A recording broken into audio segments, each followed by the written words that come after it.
Assalamualaikum warahmatullahi wabarakatuh. Halo semua, masih bersama saya Idris Firmansyah di channel Ruang Hampa. Terima kasih buat kawan-kawan semua yang sampai saat ini sudah memberikan dukungan kepada channel ini.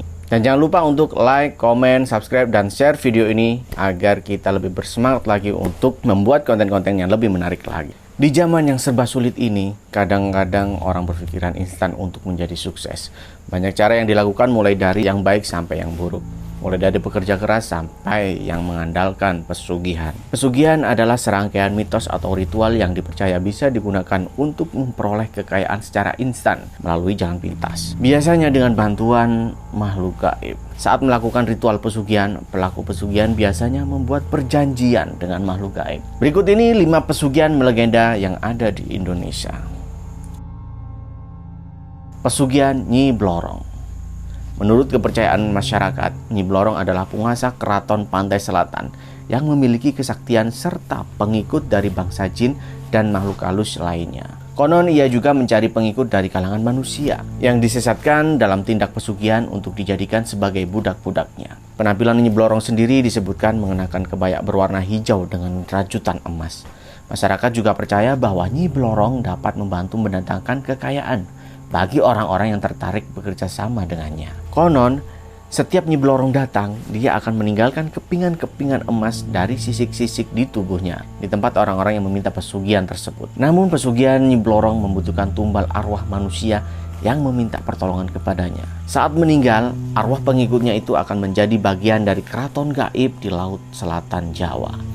Di samping itu, Nyi Blorong juga meminta tumbal dalam jangka waktu tertentu yang digunakan untuk meningkatkan kecantikannya. Ketika seseorang memakai pesugihan Nyi Blorong, maka ia akan menjadi budak para siluman. Disiksa, juga ada yang dijadikan landasan jembatan. Itu perjanjiannya. Namun banyak juga yang memilih jalur pesugihan Nyi Blorong ini, di mana nantinya ia akan dijadikan budak dari siluman di pantai selatan sampai akhir zaman. Yang dimana hal tersebut dilakukan sebagai wujud kompensasi atas semua harta yang pernah didapatkan di dalam dunia ini.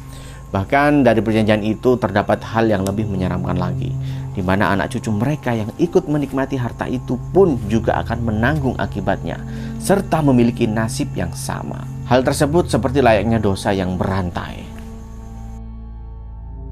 Pesugihan Gunung Talamau. Gunung Talamau adalah salah satu gunung di Provinsi Sumatera Barat. Selain dikenal sebagai tempat wisata yang menarik bagi para pendaki, juga dikenal dengan keangkeran dan cerita mistisnya.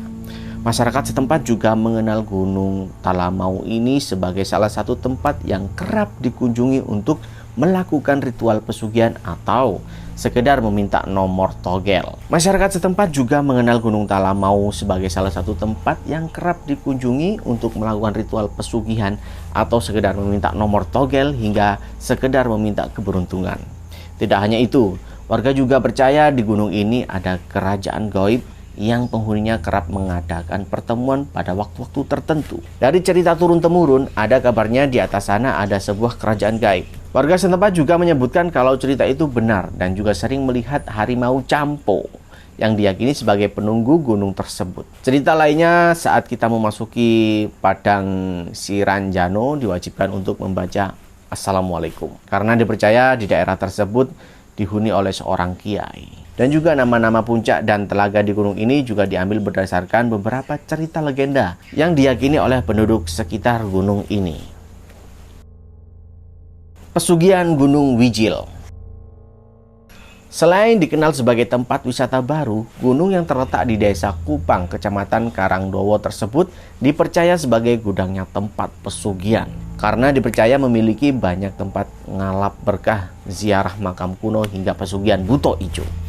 Lokasi ini merupakan makam cukup terkenal dalam syiar Islam, yakni makam Syekh Joko yang merupakan murid dari Joko Tingkir yang juga dikenal sebagai cikal bakal adanya makam ini. Selain itu ada makam Ki Ageng Lokojoyo maupun makam Raden Ayu Yudorono yang merupakan makam Nyai Sedah Merah yang selama hidup tidak mempunyai suami. Tak heran lokasi Gunung Wijil ini sendiri banyak digunakan orang-orang ngalap berkah dan ingin mencari kekayaan harta benda atau pengelarisan atau orang profesional atau derajat pangkat tertentu yang dicita-citakan mereka sebelumnya, termasuk mencari pesugihan atau ingin kaya secara spontan tanpa bekerja keras. Terutama di malam tertentu di penanggalan Jawa seperti malam Jumat Kliwon dan Selasa Kliwon.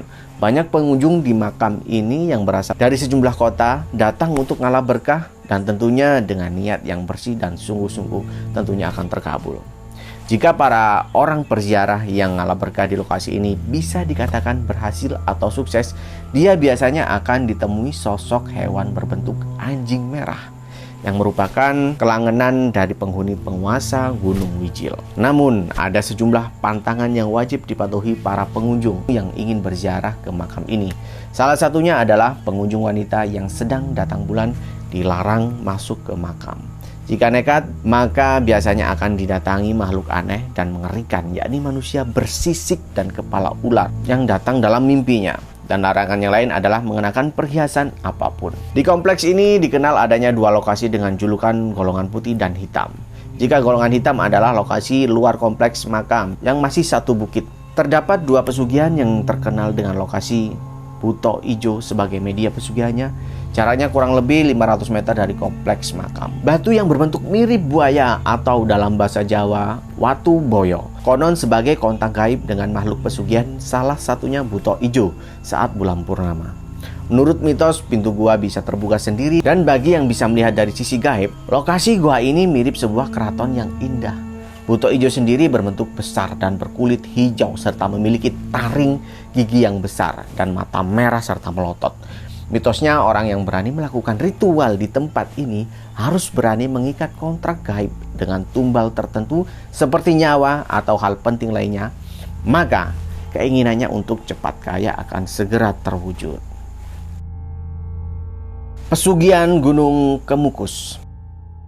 Pesugihan Gunung Kemukus merupakan sebuah ritual untuk memperoleh kekayaan dengan cara gaib dengan melakukan hubungan kasur bersama pasangan lain. Menurut beberapa orang, jenis pesugihan Gunung Kemukus ini jauh berbeda dengan pesugihan lainnya. Sebab pesugihan Gunung Kemukus dianggap tidak memerlukan tumbal. Pada dasarnya pesugihan Gunung Kemukus ini juga memerlukan tumbal. Namun, tumbal yang diminta pesugihan ini berbeda dengan pesugihan lainnya. Pesugihan Gunung Kemukus tidak memerlukan korban nyawa dari keluarga terdekat. Ia hanya perlu menumbalkan kenikmatan hubungan ranjang kepada jin tempat tersebut. Sebagai salah satu syarat sahnya, pelaku pesugihan Gunung Kemukus ini harus melakukan hubungan ranjang atau hubungan intim dengan selain istrinya dengan sukarela. Artinya, ketika dirinya bertekad menjalani pesugihan ini, dia harus membawa pasangan tidak sah dari rumahnya atau mencari pasangan lain di tempat tersebut. Pesugihan Gunung Kawi. Sesuai dengan namanya, pesugihan Gunung Kawi merupakan pesugihan yang dilakukan di Gunung Kawi yang terletak di Kabupaten Malang, Jawa Timur. Saking terkenalnya praktek pesugihan tersebut, begitu banyak orang-orang di luar Malang yang datang untuk meminta kekayaan secara cepat. Tentu saja ada harga yang harus dibayar untuk semua permintaan tersebut. Bahkan, tidak jarang ada beberapa perjanjian yang harus meminta tumbal manusia. Menurut masyarakat sekitar, praktek pesugihan Gunung Kawi tersebut memang benar adanya. Banyak orang yang datang ke Gunung Kawi dengan niat mendapatkan kekayaan secara instan. Ritual pesugihan yang paling terkenal di Gunung Kawi adalah bertapa di bawah pohon Dewan Daru. Orang-orang meyakini bahwa siapapun yang mendapatkan daun atau bagian pohon dari pohon keramat ini akan mendapatkan kekayaan yang berlimpah setiap tahunnya. Namun tentu saja hal tersebut tidak mudah. Butuh waktu lama hingga berbulan-bulan untuk bisa mendapatkan daun atau bagian dari pohon tersebut. Berdasarkan kabar yang beredar, ritual pesugihan Gunung Kawi ini tidak serumit ritual-ritual pesugihan lainnya. Pelaku pesugihan hanya disuruh untuk melakukan tapa berata atau bertapa selama kurang lebih 3 hari berturut-turut di bawah pohon keramat tersebut. Tentu saja sebelum masuk ke inti ritual, ada beberapa langkah yang harus dilakukan oleh pelaku pesugihan, yakni mandi suci yang dibimbing oleh kuncen atau juru kunci. Saat melakukan mandi suci tersebut, pelaku pesugihan juga melakukan perjanjian dengan makhluk halus penunggu Gunung Kawi. Perjanjian tersebut tentu saja berupa tumbal nyawa yang harus diberikan pelaku pesugihan setiap tahunnya. Mengerikannya lagi, tumbal yang diminta harus memiliki hubungan darah dengan si pelaku pesugihan jika ingin kekayaannya bertahan lama. Namun beberapa orang juga pernah mengatakan prosesi penumbalan yang melibatkan keluarga tersebut bisa diganti dengan menumbalkan dirinya sendiri. Nah, itu dia tadi 5 pesugihan yang ada di Indonesia versi ruang hampa.